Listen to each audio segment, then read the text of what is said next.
ठाणे महानगरपालिकेमध्ये सभागृह नेते, उपमहापौर आणि विरोधी पक्ष नेते यांना आलिशान गाड्या मिळालेल्या आहेत.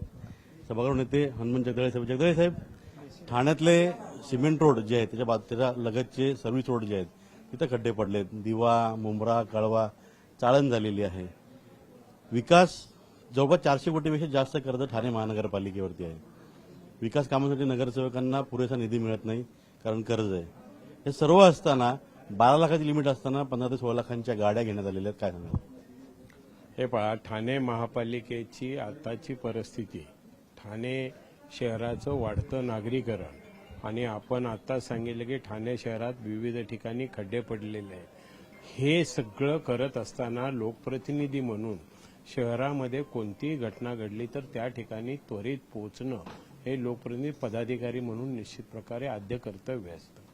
आणि त्या ठिकाणी त्या पोहोचण्यासाठी जे वाहन लागतं त्याला तुम्ही आलिशान म्हणा की अजून काय, मर्यादा 12 लाखांची होती, 15 लाखाच्या पुढे गाड्या घेतल्या. 12 लाखाची मर्यादा कधीची होती?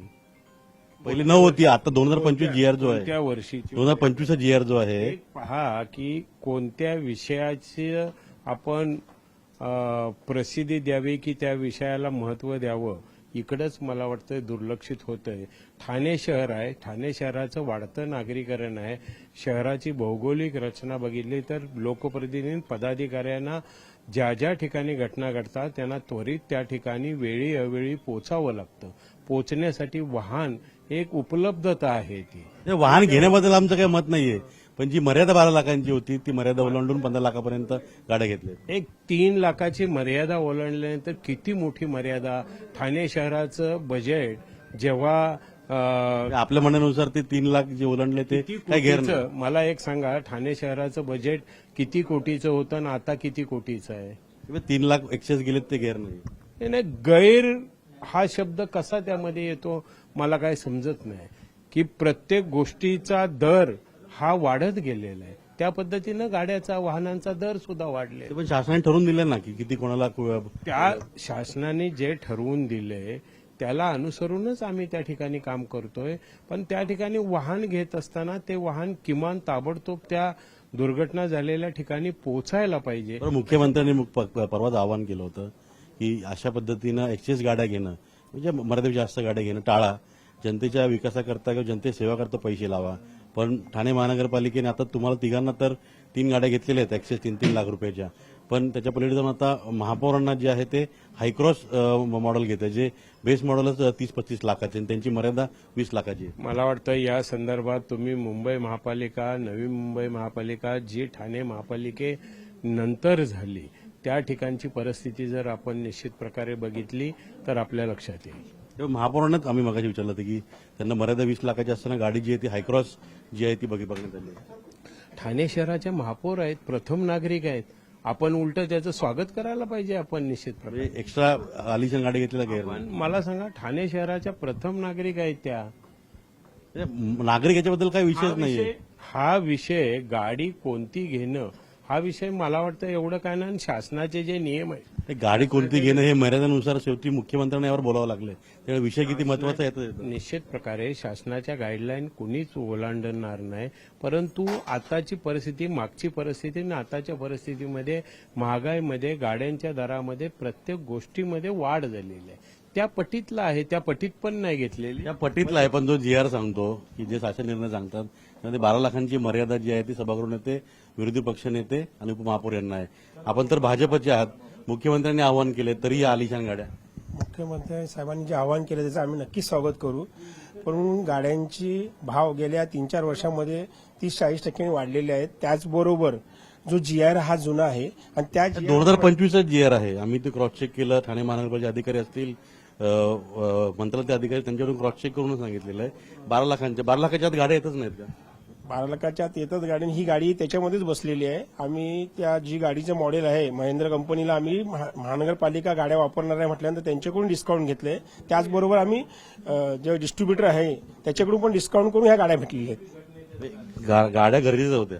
गाड्या म्हणजे ज्या जुन्या गाड्या आहे 15-20 वर्षापूर्वीच्या होत्या आणि त्या जुन्या गाड्या कंडिशन चांगल्या नव्हत्या गाड्यांची.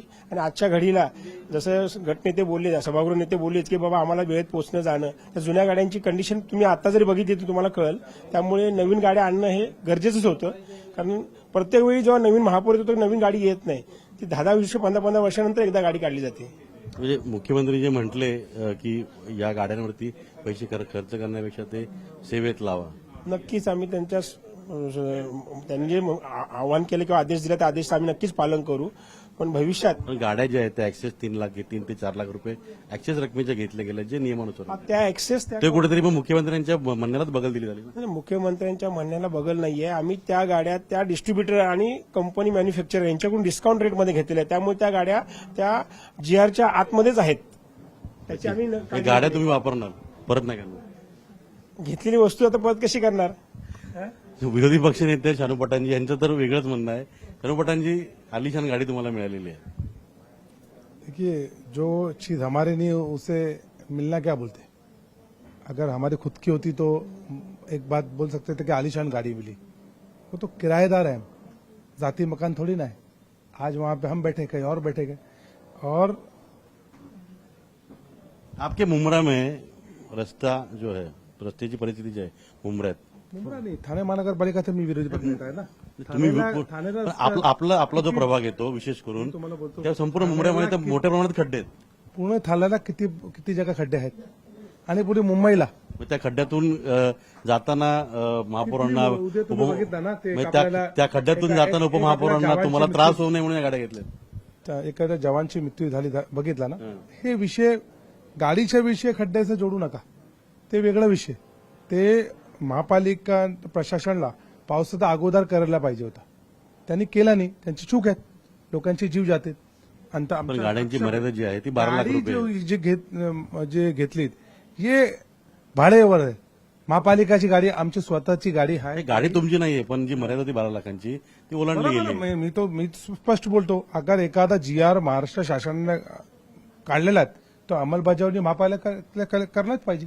3 लाख रुपये एक्स्ट्रा प्रत्येक गाडी मागे बोलतो ना, आपण विरोधी पक्ष नेता म्हणून यावर आवाज मी उठवणार. तुम्हाला बोलतो, विरोधी पक्षनेता म्हणून बोलतो, एखादा महाराष्ट्र शासनानं जीआर काढलेला आहे तो ह्यांची जीआरची जो काय जीआर आहे अंमलबजावणी महापालिकाचे कर्तव्य आहे, करायला पाहिजे. महापालिकेचं कर्तव्य आहे. उपमहापौर भाजपचे त्यांनी तर म्हणजे त्यांची परिस्थिती नेमकी काय बोलावं हेच होतं. कारण मुख्यमंत्र्यांकडे सांगितलं की असा खर्च करू नका, पण खर्च घेऊन शेवटी गाड्या तर ते वापरतायत.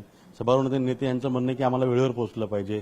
महापौरांना आता आलिशान गाडी टोयोटाची हायक्रॉस पाहिजे, त्याची किंमत जवळपास 20 ते 25 लाखाच्या पुढे जाईल आणि त्यांना मर्यादा 20 लाखाची आहे. त्यामुळे काही झालं, कोणी काही बोललं, मग मुख्यमंत्र्यांनी बोलू दे किंवा पंतप्रधानांनी बोलू दे, आम्हाला गाड्या पाहिजेत, आम्हाला आलिशान गाड्या पाहिजेत, आम्ही आलिशान गाड्यातून फिरणार आणि त्यांच्या म्हणण्यानुसार जनतेची सेवा करण्याकरता या आलिशान गाड्या लागतात. हेच या सगळ्या लोकांच्या या नेत्यांच्या म्हणण्यावरून स्पष्ट होत आहे. बुलढाणा जिल्ह्यात प्रवीण शेट्टी, अजित मांढरे, न्यूज 18 मराठी, ठाणे.